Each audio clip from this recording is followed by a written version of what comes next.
আসসালামু আলাইকুম গাইস, কেমন আছেন আপনারা সবাই? আপনাদের জন্য মাসকালার ডাইলের একটা রেসিপি নিয়ে আসছি।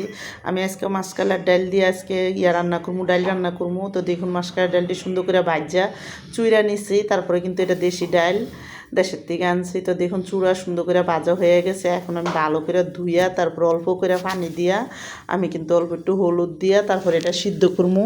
তো দেখুন, ডাইলের ভিতরে একটু লবণ আর একটু হলুদ দিয়ে দিছি আমি। এখন দিয়ে কিন্তু সুন্দর মতন ডাইলটারে এখন আমি সিদ্ধ করে নেব।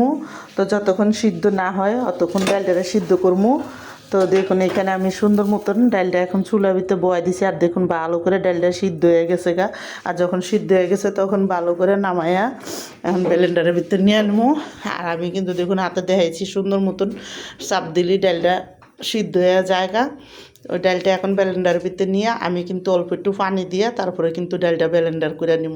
তো দেখুন, ব্লেন্ডার করে যেই পাতিলা রান্না করবো রাইস কুকারটার ভিতরে নিয়ে নিছি, নিয়ে সুন্দর করে কাছাইয়া এখানে আমি ব্লেন্ডারটা ধুইয়া পানি দিয়ে দিব। তো এখানে ব্লেন্ডারটা সুন্দর করে একটু পানি দিয়ে সুন্দর মতন জাকায়া ধুইয়া তারপরে কিন্তু আমি দেখুন এখানে দিয়ে দিছি। তো আমি এখানে যেটুকু আমার প্রয়োজন পড়বো পানি, ওই আন্দাজে পানিটা দিয়ে ভালো করে ডালটা মিলাই দিব। আর ডালটা সুন্দর করে সবটি পানির সাথে যাতে সুন্দর মতন দলাটা মিশা যায় ওইভাবে করে ডালটা বাইঙ্গা মিশাই দিলাম। তো এখানে দেখুন আরও আমি এক গ্লাসের মতন বড় গ্লাস দিয়ে 1 গ্লাস পানি দিয়ে দিছি বড় করে, আধা কেজির মতন হইবে এখানে পানি দিছি। দিয়ে কিন্তু একটা তেজপাতা ছিঁড়া দিয়ে দিলাম।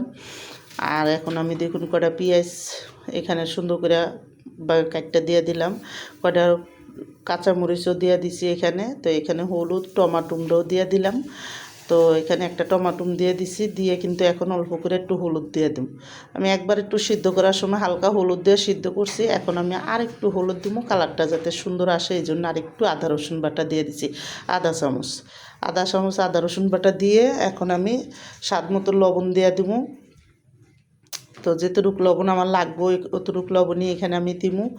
দিয়ে কিন্তু আরেকটু হলুদ দেখুন আমি এখানে দিয়ে দিছি। দিয়ে এখন আমি ভালো করে ডালডারে লাড়া দিয়া তারপরে কিন্তু আমি রাইস কুকারের ভিতরে সুন্দর করে ডালটা বসাই দেব। যতক্ষণ দেখুন আমি আর একটু পানি দিয়ে দিছি এখানে।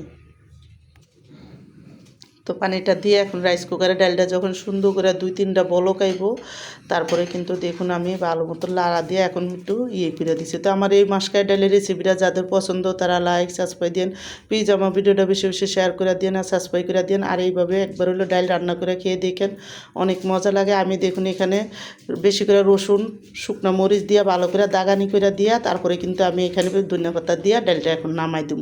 তো আমার ডালটা কিন্তু সুন্দরভাবে হয়ে গেছে আর আমি কিন্তু এখন ডালটা নামাই দেব।